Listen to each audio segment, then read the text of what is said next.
up, y'all? It's your girl Sakina, and I'm back for another review. This is my review for the Real Housewives of Salt Lake City. This is season 1, episode, can't remember. Hold on. Let me see. This is episode 12. So next week is the season finale. But anyway, y'all, the word to describe this episode, annoyed, irritated, exhausted. I know I said word, but I actually mean words, okay? Plural, because Jen Shah is so fucking exhausting and annoying and irritating and frustrating. It's crazy. So let's just go into the review, right? So they're in Vegas. Jen has her whole glam squad with her. Mind you, when they got there, they were only there for 2 days, and she had to have another car for her luggage. It's just the antics for me. It's the overdoing shit. Like, you are only there for 2 days. You should not have an entire glam squad and a whole luggage of clothing. Like, at this point, it's starting to scream insecurities to me, and you're trying to overcompensate for something that you're lacking. Like, I cannot with her.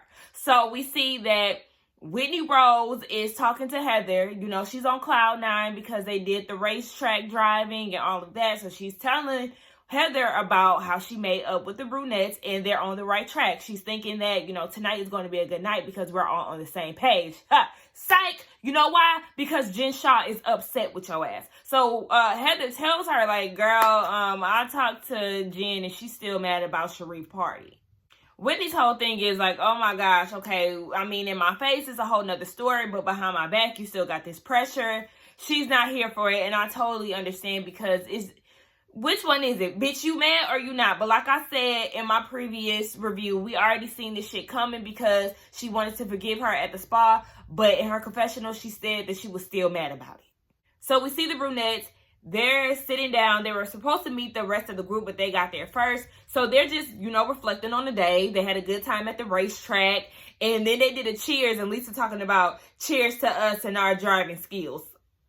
Sis, or like they're up because you ain't got it. Like, you was driving slow as hell. No, ma'am. They're in good spirits because the slate with Whitney is now clean. So there's no beefs. And while they're talking about that, Jen enters the room, right? So they tell her, oh my gosh, you know, we had such a good time. We actually made up with Whitney. Everything is good. So Jen was like, okay, well, you know, the thing with Whitney is I do find her apology sincere, but I want her to be more accountable for her actions. And I said, not Jen, not the one who been stirring up shit and not taking accountability for any of it. How? What? Then Jen goes and asks Lisa, how can you be friends with her when she tried to throw you under the bus? So Lisa is like, because she said she was sorry, you know, she apologized. And I'm just trying to figure out, why do you want them to beef so bad? Oh, it's because you wanted a squad. You didn't, you know, cause all this chaos and confusion with Heather. All the while, the brunettes had made up with Whitney because you thought you was going to have a squad to go up against Whitney. But no, they already patched up their little ass issue. Like I said, I called it out because she's on some bullshit. So Meredith was like, I mean, Whitney didn't lie. She just repeated what she heard from Mary. And for some reason, Jen does not understand that. My whole thing is, Jen, you keep talking about how people are throwing other people under the bus, but did you forget that you threw Meredith under the bus in regards to her marriage twice? Huh? Make it make sense.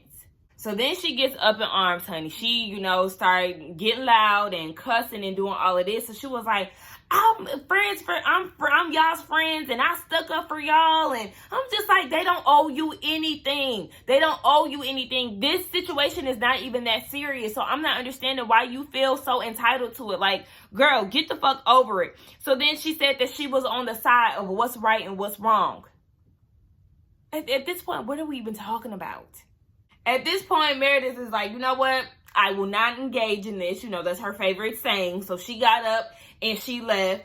And she said that, you know, she doesn't really do well with the whole siding thing because she came from divorced parents. And, you know, her parents always wanted her to pick sides. So she was always in the middle of that. And she doesn't do well with intense conflict. So she was like, you know what? Y'all can have that shit.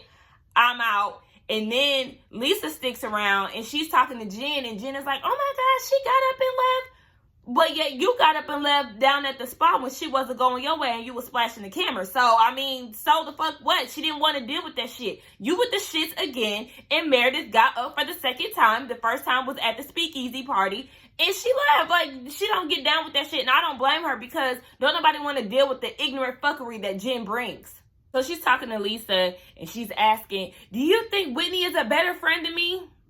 Yes, we do think that. And the blondes enter the room. So she's getting real heated at this point, right? And she's getting ready to leave, but Lisa's trying to get her to stay. So she comes back because she left her purse behind. And then she looks at Whitney and she was like, wait, no, actually first, she hit Heather's hand. And I was like, bitch, Heather didn't do anything for you to hit her hand or slap her hand. Like, that was too fucking much for me, right? So then she gets in Whitney's face and was like, if you want to say something to me, Whitney, then say it. And then she goes and tells her to shut the fuck up under the same breath. I'm just like, oh my gosh. Oh my gosh. Jesus, take the wheel, because your child is out here showing her behind. At this point, Heather had to come in between them, like, you doing all of this, and that's not necessary. Like, you know, she had to defend her cousin/friend, whatever one she is at the moment. And Jen is like, it is necessary, and Whitney don't feel safe. I forgot to mention that Jen got a bodyguard for what, girl? Like, you're so extra, like, acting like Giselle. But she ends up leaving, and like I said, Whitney is not feeling safe. Heather is thrown off and she's shaking. They're confused. Lisa goes and follows Jen out into the lobby and was like, no, you need to stay. You need to stay. Like, I don't want to let you leave. If you have a problem with Whitney, I feel like you need to say that. But it's just like, what is there to say when Jen is so irrational? And Lisa was saying in her confessional, you know, I don't think that Whitney understands the magnitude of her bringing that gossip up at Sharif's party. It affected their family. No, I don't know what the hell. Jen needs to take blame for that, Lisa. I don't know where you was going with that, but you was going down the wrong route. So Jen is gone at this point, and Whitney is like, you know what? She is just so full of shit, because in my face it's one thing, behind my back it's another. Like, I just can't deal with this. So then she starts spilling the tea about what Jen had been saying about Meredith. And you know how Lisa get about her sis. She was like, oh my gosh, I'm filming because Whitney said, you know, what's her name? I was about to say Whitney. Jen went as far as showing Whitney the pictures of her side piece and all of this. And, you know, you going around town talking shit about Meredith, yet you want to preach loyalty down to the ground. So Lisa's like, okay, well, if there's anything that she said about me, please let me know. And it was, she said, you know, Jen got on the phone with me earlier, or a day before, or whatever, and was like, you know, Lisa up here talking shit about you. Like, can you believe that? It is just like you playing two sides of the fence, and I don't understand why, Jen. Like, you're just being so trifling. She goes to her room, and she gets on the phone with Sharif. She's hollering at the top of her lungs, the same way she was down at Whitney's speakeasy party. And I just feel like, girl, you keep up with this shit, and your husband is going to leave you. I mean, how many times does he have to come pick you up or listen to phone calls about you, you know, just being outraged over the simplest, littlest shit? Like, I mean, girl, I wouldn't want to be with your ass. So later on, all the girls meet up in Whitney's room, with the exception of Jen, and they're talking about her behavior. They're just talking about how she's so aggressive. Whitney tells Meredith about, you know, how she was gossiping and all of that. So then Meredith was like, you know what? Since my marriage is a hot topic, let's just nip this shit in the bud right now. So yes, me and my husband, we've been on and off throughout the years. And yes, at some points I was seeing other people. And what? Right now we're in a good place. We're as happy as we could be. And I mean, what? And then Lisa gets her in her feelings in her confessional, was like, you know, as her best friend, I didn't know this. And it's just like, bitch, it's not about you. Like, okay, your friends are not going to tell you everything. Maybe this is just something that she wanted to keep on the low, obviously, because she ain't even told you. So just let it be and mind your business, ma'am. Lisa was saying, you know, I just think it's funny that the person who preaches loyalty the most is the least loyal. Hello, I mean, amen to that one. And Heather was like, well, you know what? Because Lisa said that she didn't want to be her friend. So Heather was like, you know, I just feel like I'm going to give her the benefit of the doubt, and she's not going to leave her over this one thing. And I said, girl, I mean, do you? That's your friend. That's what's up. But I just feel like, bitch, you're not about to be slapping my hand and doing all this extra shit over something so little. Like, girl, you can have that. So it's the next day, and Jen is texting Heather, and she's saying that she was gone. So I was like, okay, hallelujah, because we don't have time for the bullshit. We see that Lisa FaceTimes her fake friend Mary and was telling her how she missed her and telling her how Jen was showing her ass. And Mary said, look, bitch, I told y'all she was going to fuck up the trip. I told y'all. And you know what? Y'all deserve it for not listening. I said, oh, okay. But you know what? Mary, you was right. She didn't want to be a part of the bullshit because she ruined the fucking fun. They even did a flashback of all the time she done ruined the events. Like, yeah, you was definitely onto something, sis. So Heather is getting a text message and all of this, and she was saying, you know, she has to come get some things from Jen's room. Now, the rest of the girls are waiting on Heather because they're going somewhere, but she said, you know what, I'm 15 minutes late. I'll catch up with y'all later. So she goes down to Jen's room to go pick up her belongings. Lo and behold, Jen's ass is still there with her glam squad, getting makeup done. She claims that she was on her way to the airport, but her team said, oh, you should just rest. So what I was picking up from that is y'all was on y'all way headed to the airport, and in mid-travel, your team was like, oh, you should take a nap, and then y'all came back to the hotel and you took a nap or whatever the case. I just feel like it was just all for stunts and shows. Bitch, you never had plans on going anywhere. You just wanted somebody to fight for you to stay. That's what I was getting from it. Because then she was talking out casually like nothing happened. Talking about she about to go shopping. And it's just like, oh my gosh. Like, I cannot fucking stand her. So then they start talking about the whole night before. And Jen said that nobody is talking about the real issue. The real issue is you, bitch. I don't know where the hell you been at.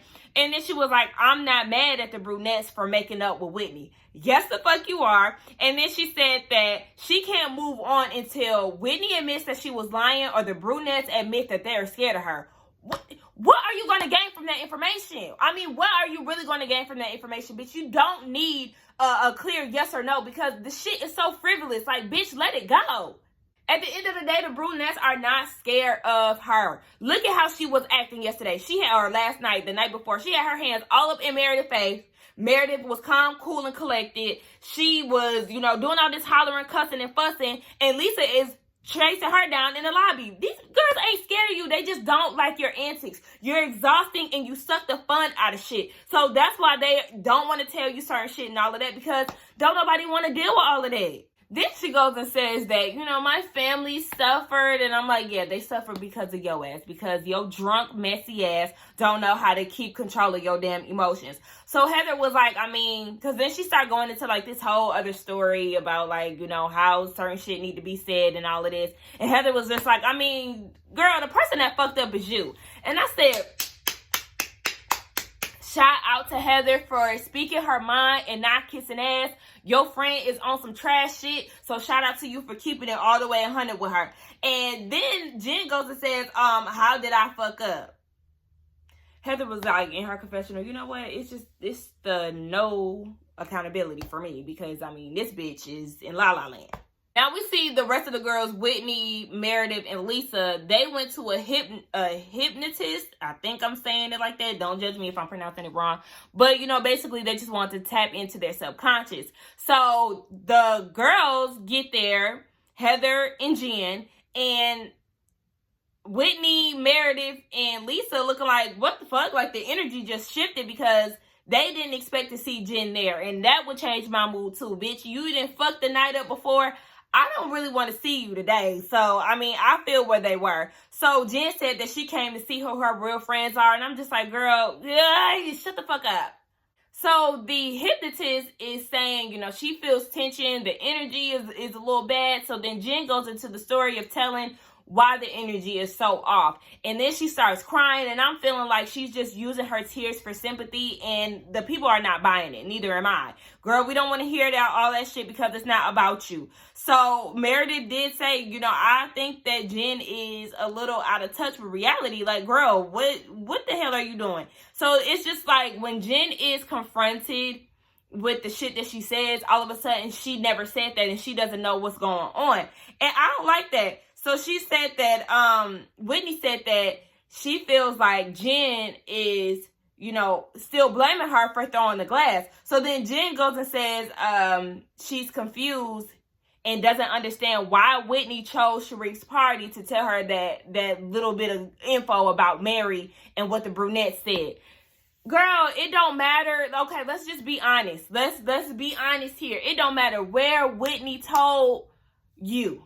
Whether it been Sharif's party, whether it been out on brunch, down at the house, you still would have reacted the same way. The bad thing about it is you couldn't compose yourself at an important event for you and your husband. And it's just that, because look at how you're acting on vacation. Look how you acted down at Mary's thing. Look at how you've acted at Whitney's speakeasy thing. Like, it doesn't matter where you're at. You're going to show your ass regardless. So it don't matter, bitch. Stop saying it's the fact that you chose Sharif's party. Yes, we all agreed that it was the wrong place. But at the end of the day, you need to take accountability for the way that you acted at that damn party. Period. Then she goes and says that she's not pointing the finger and that she's loyal to the end. And then that's when Meredith was like, okay, first of all, I heard you've been talking shit about my marriage. You've been, you know, having all these negative innuendos. Like, what's tea? You've been talking shit about my marriage? She also told Jen, too, like, I don't get angry often, but you don't want to see me angry. You better mind your fucking business, bitch. I said, it's always a quiet one, so bitch, you better watch out before she really beat your ass. So, of course, when confronted about it, she wanted to try to flip the script, and Jen is like, I would never come for someone's marriage. So the blondes was like, she said that shit, okay? Kanan voice. Like, yeah, bitch, she did that shit. So Jen tries to apologize, right? And I just wasn't buying it, but what was cracking me up was the hypnotist. She kept interrupting and trying to guide Jen on how to give the proper apology. And that shit was so funny to me. It was like, girl, you gonna let me get it out, but at the same time, yeah, this apology is trash anyway, and we really ain't trying to hear it. So the hypnotist was like, okay, well, let's play a game. What's the game called? Trust, not trust, I think. So she goes around the room, you know, who trusts the brunettes? Who doesn't trust the brunettes? And everybody kept their hand down. When it got down to Jen, who don't trust Jen? The entire cast, including me, okay? I don't trust her ass. So, you know, she's in her feelings about it, and she was like, I feel ganged up on and I feel attacked. Bitch, you ain't no motherfucking victim. Get the hell out of here. So then the hypnotist asks, who doesn't trust Heather? And of course, the only person who raised their hand was Jen. And she did it out of spite. Obviously, it upset Heather. And Heather is like, I've had your back. You know, anytime you went off the deep end, I've been the one chasing you down, trying to console you and all of that. They did the flashback of her doing that. And it's just like, bitch, how dare you? Like, you betraying me right now. But I said she was just being spiteful, of course, because she was even grinning when she did the shit. Like, girl, I'll slap your ass. But, oh my gosh. Why am I getting so violent? Oh, shit, I gotta chill. But, what was I finna say?